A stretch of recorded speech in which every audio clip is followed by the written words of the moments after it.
Marco, it says I'm alive. We are live from Black Hat, Oh, Las live, Vegas. not alive. No, we're not. We're not in I'm not Black alive. Hat. You're not. You have a I'm not black alive, hat, and you're though. not a black hat. You have a black hat. I do have a black hat. Did you do it on I wore purpose? that special today. Exactly. There you go. I usually wear this when I'm riding my bike, but I took it out of the pack today to sport the black hat gear. Are you gonna That's what we're bike talking to about. Las Vegas? I'm gonna ride my bike to Las Vegas All and right. melt. I'll see you there in a couple of months. I don't want to hear your mixtape on the drive up. So you're gonna have to. There's been the talk of the internet. I'm gonna torture you with mine and me with yours. All right. What music are we gonna hear in the car? But that's not the reason why we're here. We're here with a bunch of cool people, way cooler than me and you together. Exactly. So I think we should just go on and have them introduce each other, although you know them all very well. And maybe you want to decide where you want to start with this. But the goal of the conversation is to kind of make some guesses on what the buzzwords and the topics are going to be the prevalent and the most talked about on the floor in Las Vegas for Black Hat 2025. So this is going to be fun. Place your bets. That's gonna be fun and very different perspectives from each of the folks joining us. They all have a view of what's going on from a vendor, from a research, from a solution perspective, and many years, many of us looking at this space. We have an opportunity to look back as well to kind of see how trends are shifting. Let's do a quick round of intros, and I want to thank everybody who's joining and watching on demand as well.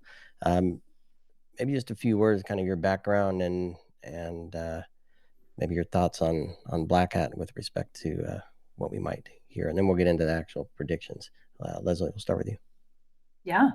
Leslie Kesselring, Kesscom Cyber PR. We're 100% specialized cybersecurity PR firm. So I'm coming to this with the perspective of media and analysts and how they're covering the show, as well as all the awesome vendor and technology companies we work with.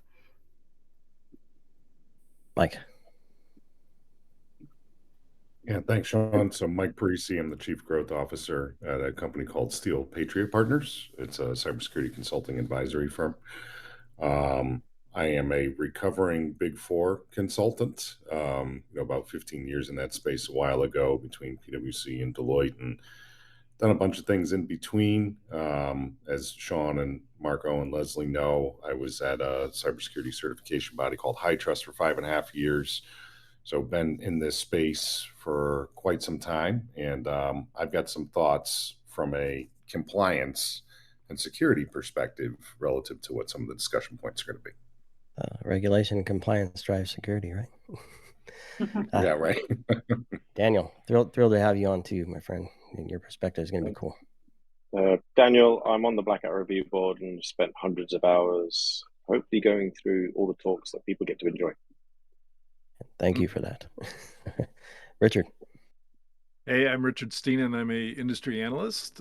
Joined Gartner from PwC 25 years ago, but I didn't last very long at Gartner. Left after 4 years, started my own firm, and I've been attending Black Hat and the other big conferences, off and on, I guess, since then. And like all of you, use it as a way to identify trends. Unfortunately, especially right now, where things are so accelerated that the trends are lagging. So, Daniel, any of the talks that you approved I assume you approved them, earlier this year. So much has happened in the security world since then that there won't be any talks unless people have updated them at the last minute. So much going on. Gonna have quite a week. Yeah, a good resource in your security yearbook there, Richard. Folks should check that out. Rupesh. Sure. So Rupesh Chakshi, I'm with Akamai Technologies, SVP and General Manager. I run the application security business. So all of the web application, firewall, API security, bot, AI security, part of my team and my responsibility. Exciting. I mean, in the industry, cybersecurity 10 plus years. I was with AT&T prior to Akamai.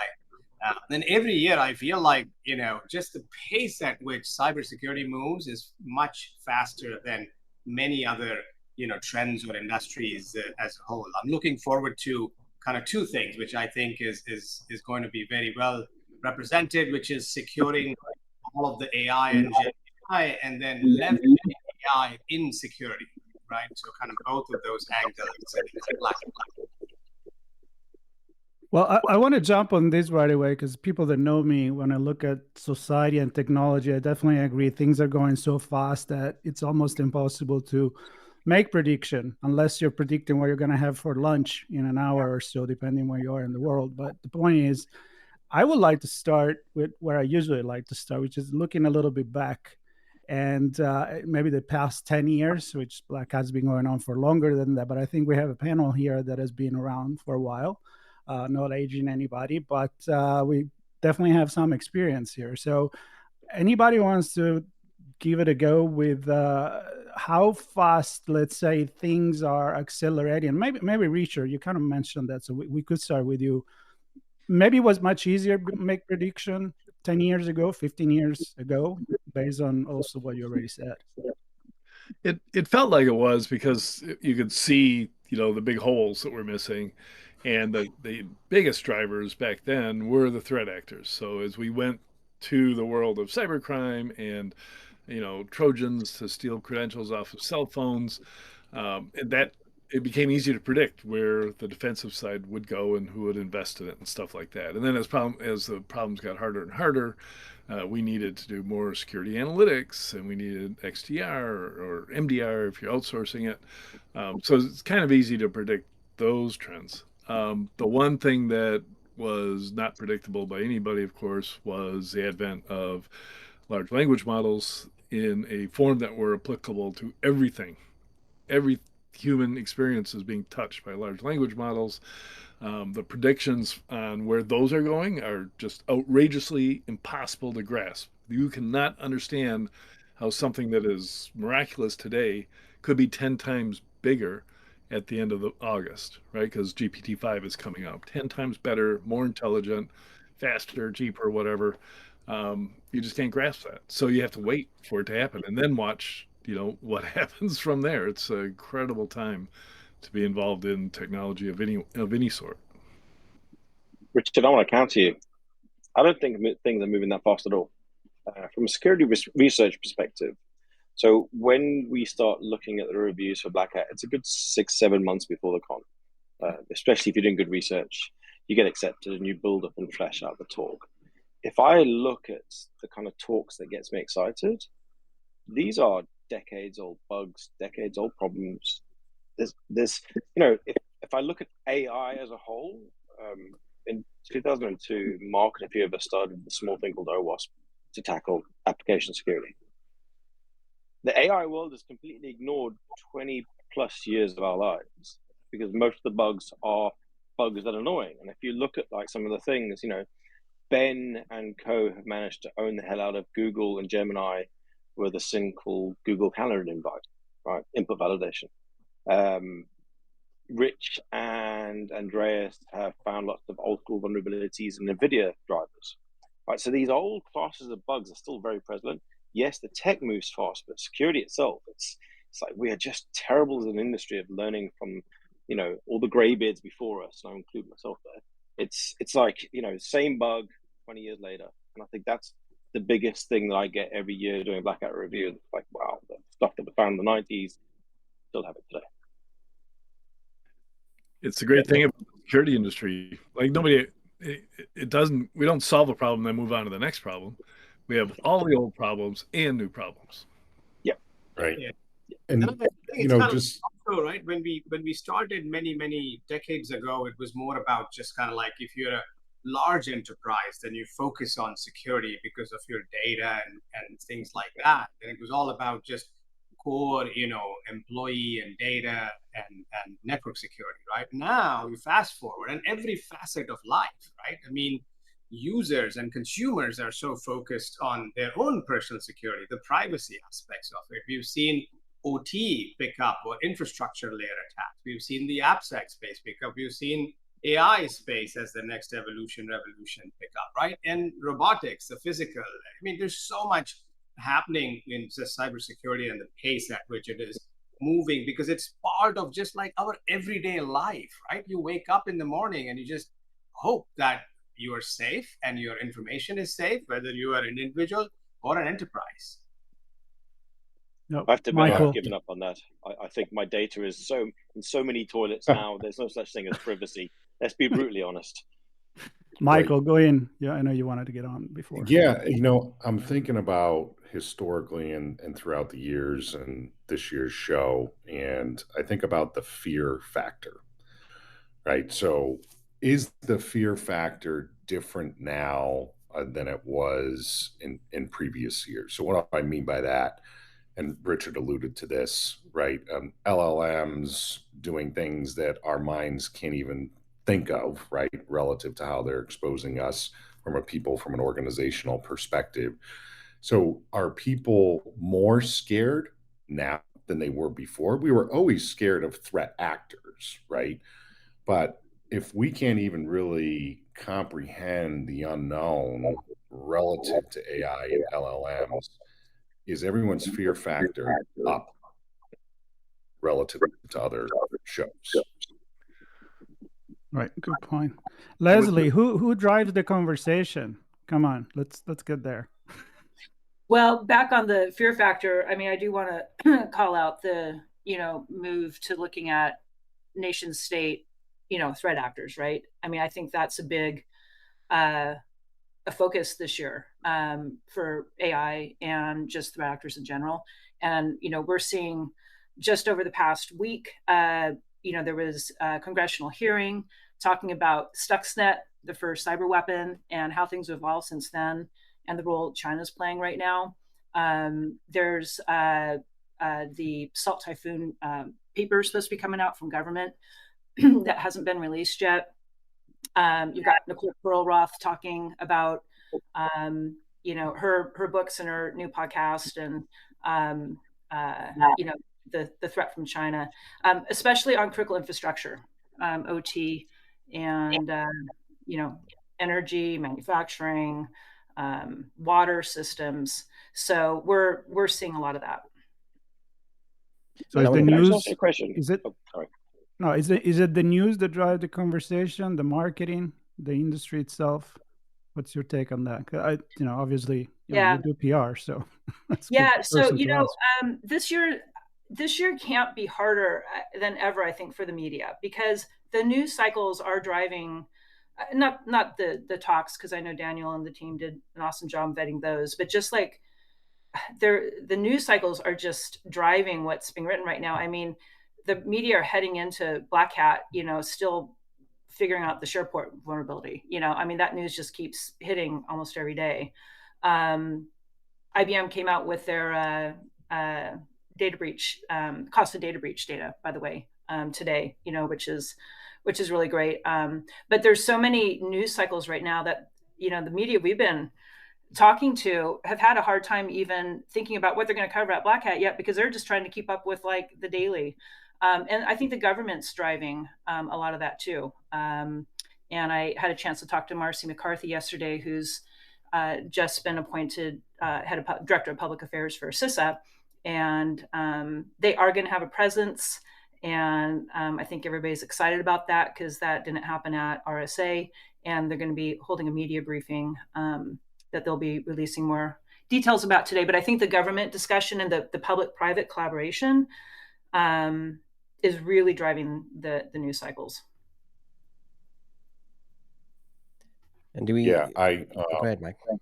Sorry, Shauna. I could echo that for sure, Leslie. It's definitely driving a lot of the cycles. Yeah. So, I mean, it used to be like at Black Hat, it was all research, right? Like that drove all the news cycles, and it still will. But all this, I think, has really taken precedent. Right. And like in our space, so just to use like FedRAMP as an example, with a number of the initiatives around FedRAMP 20X, and you do have the government collaborating with industry to say, there's got to be a better way to do this, right? How do we do this more efficiently, more effectively? So we're seeing a lot of that on the collaboration front right now. Go ahead, Sean. Sorry. But I think what I like about Black Hat, and kind of like it's a little bit unique, is that a lot of like threat researchers and other technical folks that are like really deep into the problem space are presenting right on the main stage and really kind of like unpacking how things might evolve. Because for a lot of people, right, at the macro level, yes, it's, we're in the AI era, or yes, agentic is here, or yes, world is going to change in so many ways. But how do you kind of like unpack that in terms of the security aspects and what needs to be done, and how does one go about, and how do you find the needle in the haystack? What are the bad guys thinking about, right? All of that I feel is, phenomenal from an educational perspective at Black Hat. Rupesh, maybe it would help. So when we look at doing the reviews, like Black Hat gets a lot of reviews, submissions. I'm not going to say the number, but we're busy. We kind of break it down into a number of categories. The first one I like to term like the horizon scanning. These are the talks that I know will be picked up upon by researchers like myself in years to come. Threat actors might pick up on stuff. It's the stuff that isn't relevant now, but it does shape and change our industry. And we've had history of that for the last 20 plus years. We then have the day-to-day stuff. This is a bit of research that was uncovered or needs to happen. So perfect example, James Kettle. I love James Kettle. He has single-handedly pushed the AppSec industry to where it is now. He's got a great campaign this year about just killing off HTTP 1, right? Because it needs to die. But the reality is it hasn't. And that's the kind of talk that I think that we want people to go and action this the day after. Say, how many HTTP 1.1 servers have we got? Oh, crap, we've got a lot. Okay, why is it bad? Because James said this. But then we also have the stuff where, there's a Windows HTTP bit of research that's coming. It's phenomenal. Like, a lot of people don't realize how much HTTP is intertwined in the lower level Windows operating system. And then you've got Thomas, who has utterly destroyed a well-known processor using glitching. And we've had all the normal drama around that. So we kind of break it down into different things. And I think what's been fascinating for me over the last 20 years is seeing how threat actors take stuff at Black Hat and how quickly they either weaponize it or how quickly defenders do something with the research that they get, shown to by the researcher. It's been fascinating to watch. Agreed. Yeah, and maybe will we ever know how many of the adversaries actually attend some of these things? The audience of Black Hat has changed over the years. It used to be researchers, and then 2005-06 government got involved, and the old spot the Fed. It wasn't hard to spot. They seemed to like chinos and golf shoes at a hacking conference. That was a kind of thing. Nowadays, it's such a mix. You will have your 5i, you'll have IC, law enforcement, government, hackers, freakers, researchers, organized crime. Like, it's such a mad mix of people. And I explain this to everybody who's never heard of it before. I'm like, this is our world stage where people come to learn, network, do all the other things in the side corridors, but it's just such a wide amount of people that from different backgrounds. Can we put the business in that new audience too? Yeah. So that's something where we've actually changed quite a bit with the review process as well. Black Hat will always be a deep technical conference. We do look for technical talks, but there are a few talks that also appeal to the business, to CISOs, to CIOs, and naturally, it's the natural evolution. The days of pure deep technical stuff at Black Hat have been changing to accommodate everybody in all walks and manners. Anybody wants to get on this? That on the show floor too. Richard put out his data on Black Hat. There's 308 cybersecurity specific vendors now on the show floor. Love the research and that people really do go and attend the research, and that's so exciting. But the event really has become commercialized from that perspective, and I'm curious what panelists think about. Is Black Hat the next RSA, and is like DEF CON or B-Sides the next Black Hat, or is that not going to happen? Those are fighting words. I think it's a very different audience, right? Like, some examples, and as we were discussing, the Akamai presenters that are at Black Hat, right? These are, senior scientists, these are researchers, deep on the technology side, but they do bring a lot of data and insights in the business context, right? That, hey, the AI scraper bots are scraping the internet. They're taking away your information. So how do you go about it? What do you do about it? Right? Or they're looking at how did we kind of figure out something on a 0 day or a CVE. So I think they do a good job of associating some of the core technical concepts up to the business impact or the global impact of those things. I always feel that, all of the partnerships get announced at RSA, all the kind of technical work gets socialized at Black. Yeah, I hope it stays that way. Good point. So let's start with a prediction. I know, Sean, I know you're having some mic problem. Can you talk now? I have camera problems, mic problems. The tech's my enemy today, which maybe a Want to give prediction. it a go, or we start with a prediction round? Well, I wanted maybe to this point, I want to lean on something Daniel's talking about, kind of old technologies running in the organization, HTTP1, right, for example. And maybe Richard looking at how many vendors there are, maybe the consolidation. So I put a call out on LinkedIn the other day where I'm thinking we continue to add stuff. Certainly we add more tech to the business to make it run, but we're also adding more security layers. And I don't see a lot of taking stuff away. So we're just adding layers and adding defense. And at some point that complexity, in my opinion, is going to be problematic. Do we see anything related to, maybe this is a consolidation thing, maybe it's the research is showing we need to get rid of some things that are hanging on to, that are legacy and an Achilles heel for the business? Do we expect to see any of that, or any other predictions along those lines, perhaps? I could predict that won't happen, despite all the talk. And there's this there's not a CISO on the planet that doesn't say we've got too many tools, we have to consolidate, I want one dashboard to rule them all, which is complete BS, right? That is it just identifies the CISO immediately as somebody who doesn't have hands-on experience, right? Because no matter what, the person who manages the firewalls doesn't need to be using the same dashboard as the person who manages the identity management system. Just doesn't need to happen. And if you mix those two together, you're going to spend a lot of wasted time from a development standpoint, as well as training and, of course, expense, because you're going to be single vendor. And that's what Palo Alto wants, right? They want to be Microsoft. They want to say, you know what? You got to buy it all, and it's going to cost you this much, and you don't have a choice. Take it or leave it.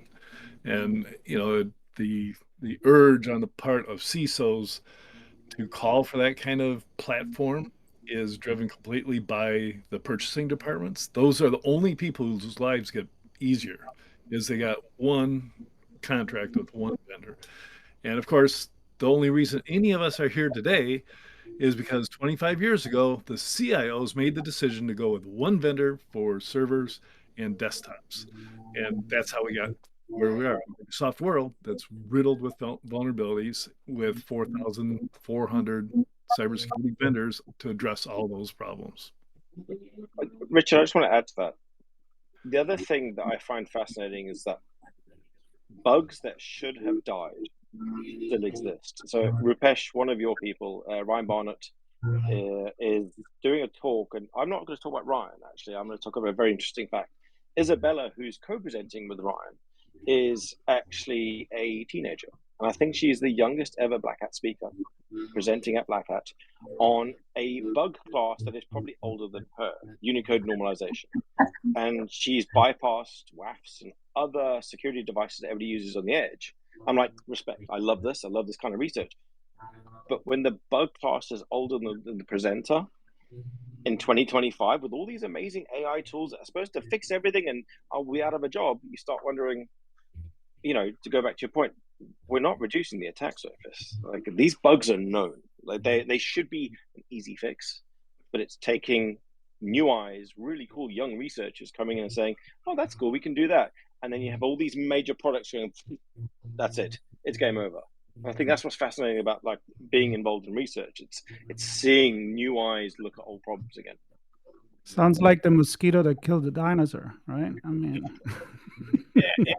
I think you gotta look at it from like an engineering leader or a CTO or a technology leader's perspective too, right? And for example, right, it's great to see Ryan and Izzy present, and she's phenomenal, and I look forward to seeing them in person at Black Hat. And but my technical team, my engineering team would say that if you want me to go thing, I will need 4x the team that I have. So you want me to work on the product, or you want me to fix everything? Right? So that I think is still at the core of the security industry that we're at, right? Yep. The pace at which we're able to fix things or patch or this or that, like it's still very kind of like one at a time versus more kind of global in nature. So long ways to go. Yep. So Sean and I have talked about this a lot, but the same theme, I call it the fog of more. And Richard alluded to this as well. I think there is a balance. To your point, anybody that tells you they're a one-stop shop, they're lying, or some of the capabilities aren't going to meet what the organization actually needs. Right? Completely agree with you. But also to Daniel's point, once there's a new idea, to be flooded with 300-400 new vendors to address that one issue, I think that's a problem as well. So I think there's a balance. There needs to be some level of consolidation. Let's kind of wade through the fog a little bit, because let's face it, similar to RSA, we know there's a lot of vaporware out there, right? And I think it's sniffing through that and being able to make smart decisions, not just from the perspective of a CISO, but a CIO and from a business perspective as well. We need to rationalize not only from a tool perspective, but also from an action perspective. And one thing, and maybe I'll just tee this up, Marco, in terms of maybe a more specific technical risk that we're seeing that I hope is going to be talked about at Black Hat, MCP. MCP is really scary. Just to hit the wave tops, I think as we all know, there's a lot of good that's coming out of this, but the fact that there's no front door tokenization, the fact that traceability relative to what's going on through MCP, right? I mean, it could really be any user, any ID. How do you know what's actually been done by who? Mm-hmm. The fact that, the direction is being taken from the LLM.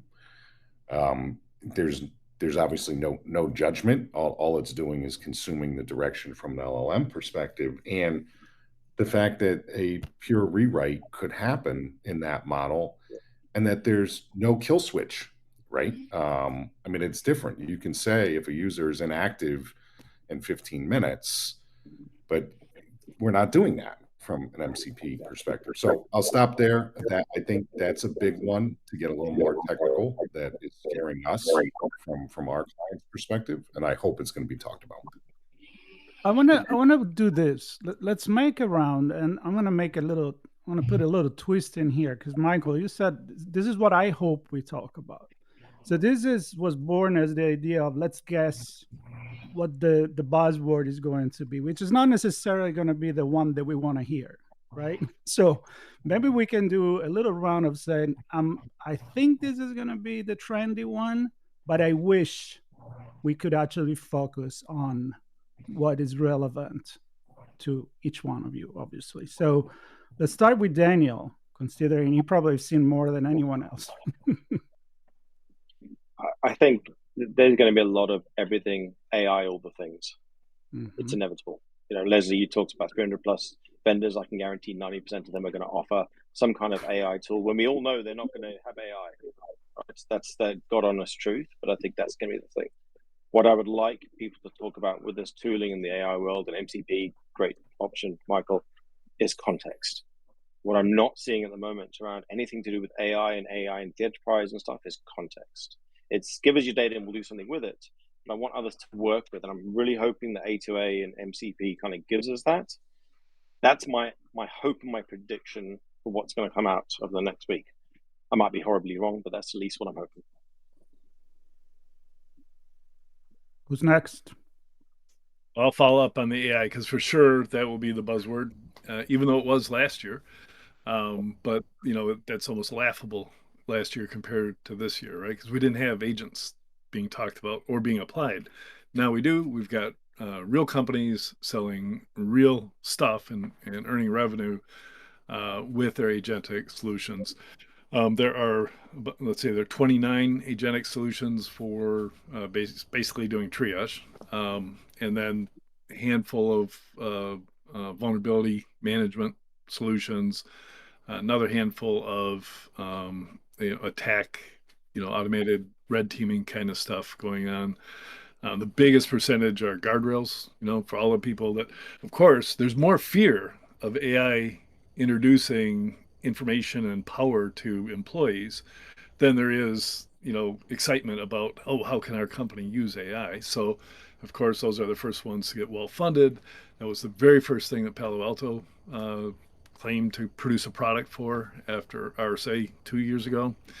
And of course, the very first acquisition they made of Protect AI was a kind of guardrail, but AI model protection company. So tons of those. So it'll be a long time for those sort out.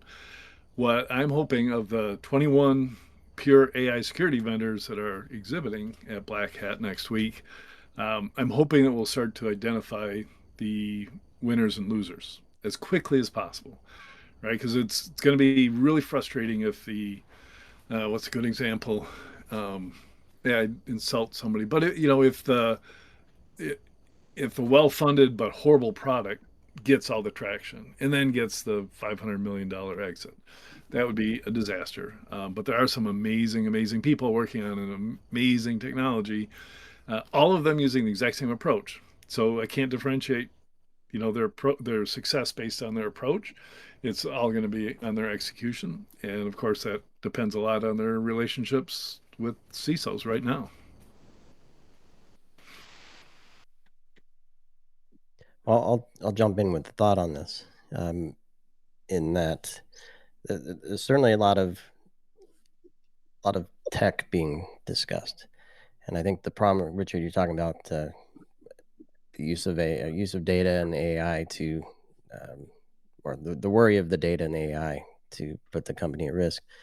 I'm just wondering that the promise of AI, though, is efficiency and optimization and automation and orchestration and all the stuff that connects multiple people and data sets and systems and APIs and services together to do stuff faster and more effectively and efficiently than before. Completely. So I'm wondering, will we hear those conversations? What are the scenarios that we're trying to enable, or will it be, here are the weaknesses, regardless of the scenario, here are the weaknesses, here's the research we've done, here are the threats that do exist, might exist, and we need solutions to protect against that? Or I guess, do we have the business view and the operational view, or are we still in the tech and the weakness view?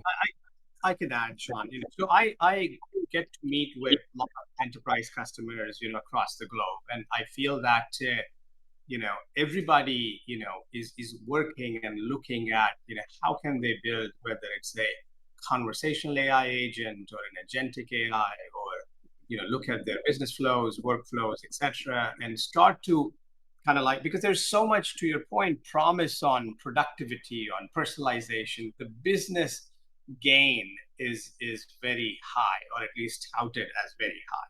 So the technical teams are kind of racing to do that. And there's data McKinsey had a report, 80% of the enterprises have one or so use case already in the works, right? So I think all of that is happening. It's real. It's here. From a cybersecurity perspective, I think there is still kind of a lot of work that needs to be done for these customers to really start to kind of have that, protection, that armor, because we are not, kind of fully, the customers are not fully understand or aware of the kind of threat landscape, the kind of risks, etc. Right? So that is what is happening. But there are use cases that are plenty, and they are being rolled out every single day. And I think it's going to change the way we do business and we do things. We just talked about MCP. I mean, the whole point of any company or enterprise having an MCP is an ability to enable agentic workflows in this kind of supply chain, format, right? So I think it is real, at least in all the conversations I'm having. Leslie. Yeah, jumping in there. I mean, agentic AI definitely will be the topic. Kind of thought it was last year and we'd move on this year, but that's not happening at all. Hearing that's really going to dominate, and love hearing about the cool research. Daniel, you mentioned one on its promptware, targeted promptware attacks on Gemini through a Google Calendar with or at SafeBreach and two guys from Technion. So super cool. Love to hear about that. But what my hope is that, kind of back to the FUD, that it's not just FUD discussions, that there are, productive discussions on what approaches are working to manage and secure all this. And we're seeing, and this kind of goes back to my days with Michael, when we first met in GRC, we are seeing more companies popping up or getting funding in, GRC, but really more risk and resilience now. And so it's not like a sexy topic, but I think that's a hope that there is productive discussions around like governance of AI. Just to add that, there's one talk that I've been trying to get for a decade, and it's being delivered, and I'm so excited. It's basically Renee, Dave, and Christopher. They're doing a deep dive into the ugly, ugly world of ad tech and how OCGs are abusing ads. And I've yet to see a single enterprise customer or anybody who blocks or strips adverts at the border. And I'm really hoping this talk kind of opens people's eyes to see how ugly and evil and pervasive that world is. We think about NSO and nation state, they have nothing on the ad tech network. So it's this kind of research that I want people to see and go, oh crap, yeah, maybe we should stop blocking ads, little things. That's where the money come from. So that's going to be a tough one.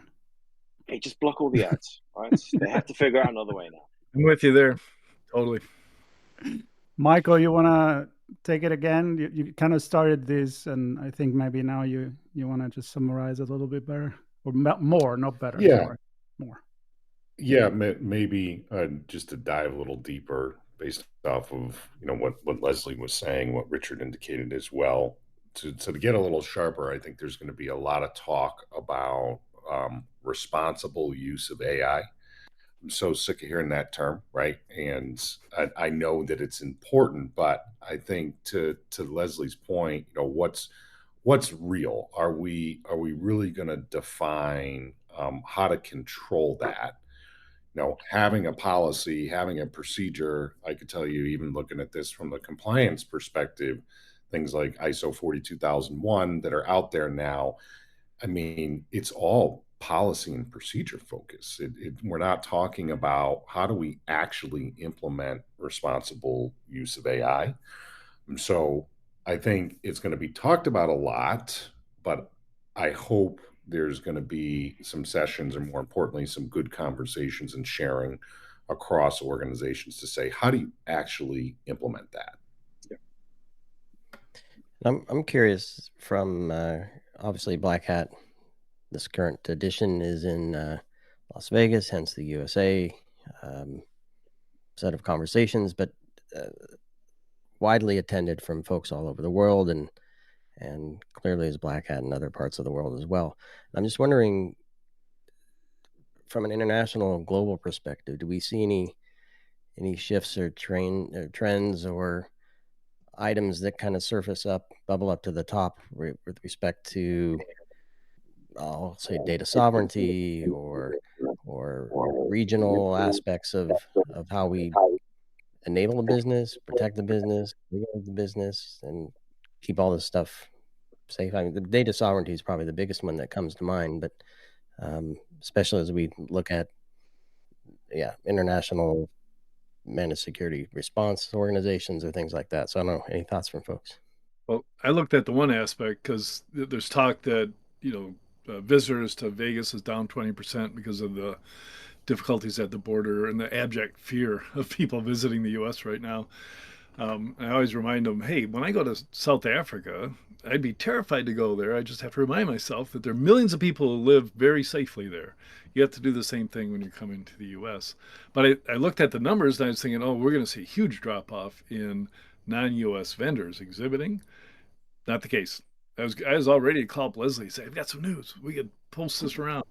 Nope, not the case. Exact same representation this year as last year of non-U.S. companies. So that's cool. I am seeing a lot of peers not wanting to travel to the US. Yep. And that's the first time in a very long time. They've made that conscious decision to not cross the border, and they go to very interesting countries, but they've decided that the US was just a little bit too sketchy, which is mad to think about. Reminds me of the ITAR years in the Clinton administration, right? It was like the top encryption workers couldn't come to the U.S. for conferences. Yep. So we went to Anguilla, right? For the financial one. Yep. I want to put a little bit of a different spin on that, on what Richard was saying, and international vendors, let's say, being open to attending and exhibiting at Black Hat. So maybe this is the pessimist in me, or going back to the fear, but is any of that related to potential abuse of offensive security tools and vendors? Like, do we worry about that, where you've got international vendors that are there, and is there a different motivation relative to working with U.S. organizations from an IP perspective? I don't know, I'll just throw it out there. I mean, we hear examples of that exist today, right? That's happening. I mean, you hear about MSPs, you hear about providers that they may be using red team services or pen testing to cover up for something else that they're doing within an organization. Is that something that we're concerned about?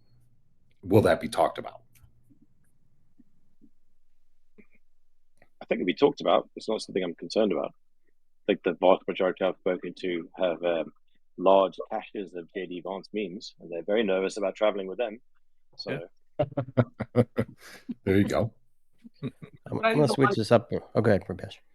The one thing common that I see is that, again, year after year, we continue to see sort of, the most innovations when it comes to cybersecurity is from Tel Aviv, from Israel, Israeli companies, Israeli folks, Israeli researchers, because I think there's so much kind of like focus over there in terms of, how the VCs work and how the companies work, how the the students go through their education process, etc. So that is something that we see again and again. So we'll see a lot of that represented at Black Hat too.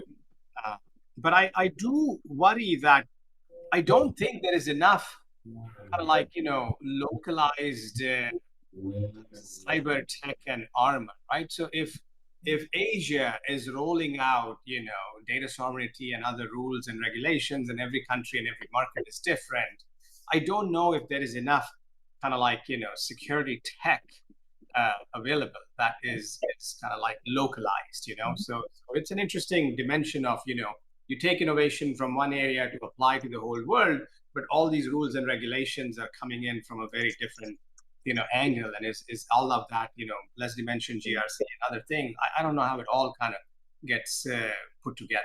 So that would be interesting to see. So I'm gonna put this out there, and each of you can kind of think about it through your own lens here, and the space that you look at this through. And I'm going to start with you, Daniel. But is there anything novel? And this goes to all of you, but I'll start with Daniel. Is there anything novel that you think will kind of shine through? Is there an investment made that says, ooh, that's an interesting space, I haven't seen that? Or is there a new innovation, or is there a new way that somebody's talking about something? I'm kind of going around the block here. Is there a new policy or regulation that's surfacing that we're going to come across? And then to round it out and bring it back to Daniel, is there a talk that you You mentioned one you wanted to hear for 10 years, you finally saw, but is there another one that's kind of novel to you, touching on a certain area of technology or a certain way of looking at something that strikes you? And then we'll kind of do a round of your own perspective on this question. I don't think there's anything this year that stands out as a new way of looking at it. The trend I've got from the last couple of years is the bugs I was finding in the 90s and the early 2000s with friends are now being rediscovered by a whole new generation with all the tooling that they have now. And like our tools back then were primitive. They really were. We didn't have access to the information that we have now. And I think armed with the power of generative AI and the curiosity and the tooling that is available to people today, I'm really impressed with this new generation. And I think the bugs that we're seeing, like, they put me to shame. So that's the interesting part for me. It's like stuff that, bugs in Telnet, bugs in very old protocols that everybody thought they've been done. They're done to death. We're now seeing these cool new bugs, and they are, the mean time from finding it to weaponizing it to all that kind of stuff is so much shorter than it was 20, 25, 30 years ago when I was doing it. Rupesh, I'm going to go to you from the innovation perspective, new ways of tackling old problems or new problems, surfacing new ways to find new solutions. I think so. I feel like, we always kind of go, so there are two big concepts, right? So how much can you kind of protect from the inside out and how much from the outside in, right? And we see the technology or security companies kind of constantly modulating, on both sides of that. And I think as we enter the world of AI, it's a lot more kind of difficult and complicated because you want to, deploy so many different AI-based applications internal to your enterprise and do all of that stuff, but unclear whether, is it going to be all outside in protection? Is it going to be inside out? What is that layered defense, capabilities, etc. So I'm looking forward to, better understanding how people are thinking about it, because you need a much more kind of scalable solution in this space, right? Because you think of it, if I'm an enterprise, I got 30 teams doing AI apps. Do I protect all of them in a certain way, or do I go app by app? Right? It's a complex problem. And Richard, kind of the bigger, or not the bigger, but a different view of that same thing. Yeah, investments or whatever going on there. Yeah, I don't expect to see novelty at Black Hat or any of the big conferences, right? Because I mentioned the time lag between invention and being in a position where you can be at a conference, especially on the exhibitor side. And I encounter novel stuff every week as people reach out to me. Hey, look at this cool thing I built, and it's mind blowing, and you can see what it's going to be like 15 years from now after $100 million in investment. But they're not going to be at Black Hat. They're not even, they're not sending somebody. They're too busy building it and working on it, right? So there's so much cool stuff like that going on that will be there in the future. It won't be novel anymore, though. And as far as we always look for what are the big investments going to be, the big acquisitions. And quite often it's the week before that we get those announcements, not during the conference. And of course, Palo Alto has already announced that they're acquiring CyberArk for $25 billion. And they had to release that because they're both public companies. So they couldn't hold that off any longer. I think that was it. That was the big acquisition. We won't hear a bigger one next week, but I've been wrong before. So it could happen. There'll be a lot of acquisitions, no question. There's been a lull since July 1st in announced acquisitions. They're probably saving all those up for early next week, and that'll fill out, it'll get us back on track to about an $18 billion investment and 300. I think we're going to be at 360 acquisitions this year at the current rate. It's incredible. Yeah. And Mike, to you, obviously you have a lot of insight into risk and GRC and policy and regulation and all that stuff. But anything that comes to mind there or elsewhere? Yeah. Unfortunately, I don't think there'll be anything novel relative to new frameworks or standards or cybersecurity or regulation, as we know, considering the significant lag there. But one thing that I think will be somewhat new from a thought process perspective, and Sean, you and I have talked about this for years, Leslie as well, and Marco, cybersecurity insurance.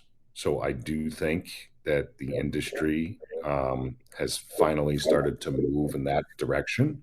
I think there'll be some new thinking and discussions around that. Whether it's leveraging new vendor solutions or refocusing where the risk actually exists relative to that process. You're reading my mind, man. It's scary. And so, Leslie, same question to you, and perhaps obviously you work with a lot of organizations that deliver products, help the community, but you also interact with a lot of media and publications. So, anything on any of those sides that strike you as we will or we should hear talk about that? I mean, the media are definitely looking at agentic AI, cloud and identity, zero trust, risk. They want to hear about policy regulation. One thing that we're seeing from vendors and like where investments are going is into offensive security in order to prepare better cyber defenses. So I think that's exciting. Whether it's red teaming or pen testing or breach and attack simulation or attack surface management tools that look into areas that have been hidden before. Gartner's really putting a lot of focus on that. As an analyst firm, putting a lot of focus on what they're calling like preemptive exposure management and this whole CTEM category. So, but I think that the offensive look is exciting so that we can get to better cyber defenses. And definitely we're seeing a lot of investments in securing OT, not just IT. And on the cyber insurance side, Marsh is going to be coming out with a report on, for the first time, calculating what an actual OT cyber loss number looks like for the country and globally. So that really helps drive awareness as well. Super cool. Fun.